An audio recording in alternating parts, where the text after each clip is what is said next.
आंदोलन स्थगित करण्याचा निर्णय घेतलेला आहे. काय नेमके निर्णय झालेले, काय तुम्ही आश्वासन दिलं? त्यांचं जे एकतर प्रमुख मागणी होती की पगारामध्ये 6,500 रुपयाची वाढ होती, त्याची थकीत रक्कम जी होती ते 5 महिने अदा केल्यानंतर ती बंद झाली होती. ती थकीत रक्कम तात्काळ सुरू करण्याचा निर्णय घेतला. त्याप्रमाणे शासनाकडून 65 कोटी रुपये त्याच्यासाठी देण्याचा निर्णय घेतलेला आहे. आणि त्याचबरोबर सानुग्रह अनुदान जो आहे 6,000 रुपये तो देखील दरवर्षीप्रमाणे त्यांना देण्याचा निर्णय बैठकीमध्ये झाला. आणि त्याचबरोबर त्यासाठी जवळपास 51 कोटी रुपये लागतील. आणि जी काही उचल असते सणाची उचल दर वर्षी जी आपण देतो 12,500 रुपये, त्याप्रमाणे देखील एसटी महामंडळ त्याची पूर्तता करणार आहे. आणि असे एकूण जवळपास 85,000 एसटीचे कर्मचारी आणि सर्व अधिकारी यांना याचा लाभ मिळेल.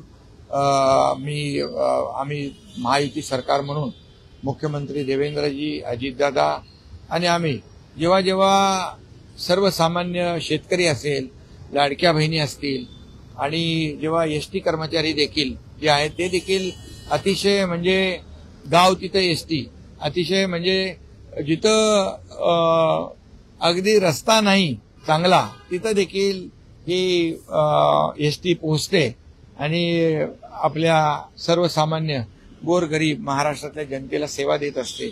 त्यामुळे दिवाळीमध्ये देखील एसटी कर्मचारी जो आहे तो कधी दुःखी कष्टी होऊ नये याचा देखील विचार सरकारने केलेला आहे.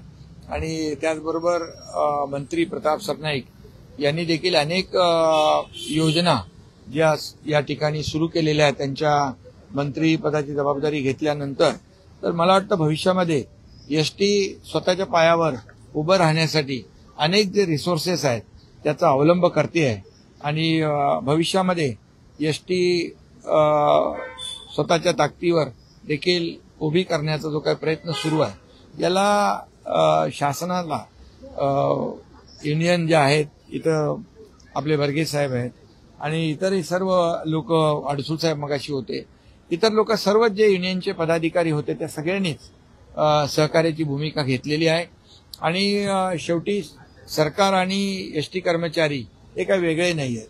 त्यामुळे त्यांची दिवाळी देखील गोड व्हावी अशी त्यांची आग्रही मागणी होती. आणि सरकार हे सर्वसामान्यांचं आहे आणि मग एसटी कर्मचाऱ्यांना देखील सरकार या आजच्या बैठकीमधून आम्ही निर्णय घेतलेला आहे.